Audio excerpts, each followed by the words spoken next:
Brought to you by Agilus Diagnostics.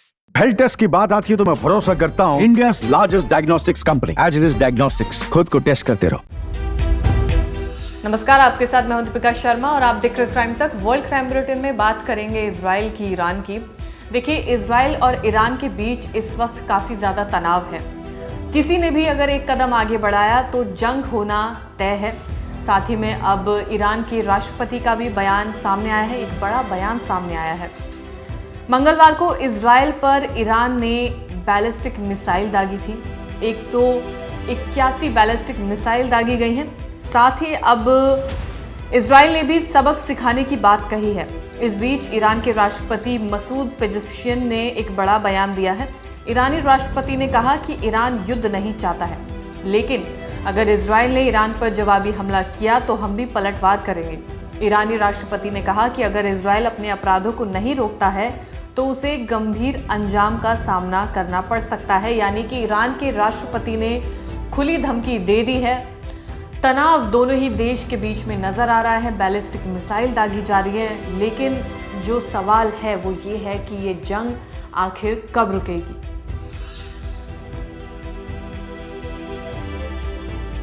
Iran और Israel के बीच तनाव गहराता जा रहा है। देखिए, दोनों ही देशों की तरफ से खुली चेतावनी दी जा रही हैं और धमकी दी जा रही है। और क्योंकि मिसाइलें दागी जा रही हैं, ऐसे में ईरान ने भी इजराइल को कहा है कि इसका अंजाम उसे भुगतना होगा। वहीं इजराइल भी कह रहा है कि ईरान ने जो बैलिस्टिक मिसाइल दागी है उसकी कीमत ईरान को चुकानी होगी। इजरायली पीएम बेंजामिन नेतन्याहू ने कहा कि ईरान को इस हमले की कीमत चुकानी होगी। इस बीच G7 देशों ने दोनों मुल्कों में तनाव कम करने के लिए एक बैठक बुलाई। इसी दौरान अमेरिकी राष्ट्रपति जो बाइडेन ने कहा कि वो इजराइल का साथ दे रहे हैं, लेकिन अगर इजराइल ईरान के न्यूक्लियर साइट्स पर हमला करता है तो अमेरिका इसमें उसका साथ नहीं देगा। रिपोर्ट के मुताबिक बाइडेन ने कहा कि वो ईरान के बैलिस्टिक मिसाइल हमले के जवाब में उसके परमाणु स्थलों पर किसी भी इजरायली हमले का समर्थन नहीं करेंगे और उन्होंने इजराइल से अपने दुश्मन के खिलाफ कार्रवाई करने का आग्रह भी किया है। बाइडेन ने ये बात ईरान द्वारा इजराइल पर 180 से ज़्यादा मिसाइलें दागे जाने के बाद कही। यानी कि जो बाइडेन का बयान भी इसमें सामने आया है। न्यूक्लियर साइट्स पर अगर कोई भी हमला होता है तो उसमें राष्ट्रपति बाइडेन भी कुछ नहीं कर पाएंगे, यानी कि उस पॉइंट पर वो इजराइल का साथ नहीं देंगे। और अमेरिका की चेतावनी के बाद भी ईरान ने इजराइल पर बैलिस्टिक मिसाइल दागी। 180 से भी ज़्यादा मिसाइलें दागी गई हैं। मंगलवार को मिसाइल दागी गई हैं। ईरान की तरफ से जो बयान सामने आया है उसमें ये कहा गया है कि नसरल्लाह की मौत के बाद ये बदला इजराइल से लिया जा रहा है, जहां पर बैलिस्टिक मिसाइल पूरे इजराइल पर 30 मिनट तक दागी गई हैं। वहां से लोगों को बंकर्स में भी पहुंचाया गया है। ईरान ने कहा कि ये तो अभी शुरुआत है। दरअसल 27 सितंबर को इजराइल ने बेरूत में हिजबुल्लाह के हेडक्वार्टर पर हमला किया था। इसमें हिजबुल्लाह चीफ हसन नसरल्लाह मारा गया था। इजरायली सेना के प्रवक्ता डैनियल हगारी ने कहा कि इस हमले का नतीजा भुगतना होगा। हमारे पास प्लान है और हम अपनी मर्जी के मुताबिक समय और जगह तय करेंगे और कार्रवाई करेंगे। उधर अमेरिकी राष्ट्रपति जो बाइडेन ने अमेरिका सेना को इजराइल की मदद करने को कहा।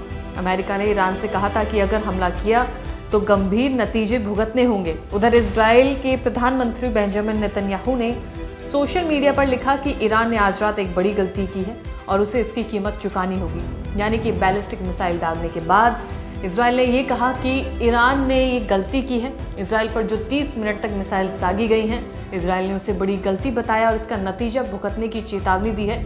उधर ईरान की तरफ से भी इजराइल को चेतावनी दी जा रही है।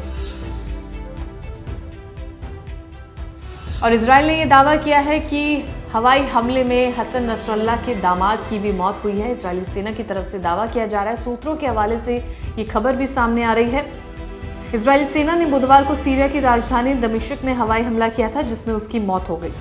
उसमें उसके साथ 2 और लोग मारे गए हैं। इजराइल ने 27 सितंबर को राजधानी बेरूत में हिजबुल्लाह के हेडक्वार्टर पर 80 टन बम से हमला किया था। इसमें हिजबुल्लाह चीफ नसरल्लाह की मौत हो गई थी। नसरल्लाह के अलावा उसकी बेटी ज़ैनब की भी इस हमले में मौत हो गई थी। इजराइल एक साथ कई मोर्चे पर लड़ाई लड़ रहा है। इजरायली सेना लेबनान में हिजबुल्लाह, गाजा में हमास, यमन में हुती विद्रोही के अलावा सीरिया और ईरान का सामना कर रहा है। लगातार कई मोर्चे पर यह जंग चल रही है। सवाल एक ही है कि आखिर ये जंग कब रुकेगी। ईरान की तरफ से भी चेतावनी दी जा रही है, अमेरिका की तरफ से भी चेतावनी दी जा रही है, इजराइल भी ईरान को चेतावनी दे रहा है, लेकिन ये जंग कब रुकेगी, इसका इंतजार है। फिलहाल इस वर्ल्ड क्राइम बुलेटिन में इतना ही। ताज़ा खबरों के लिए आप देखते रहिए क्राइम टाइम।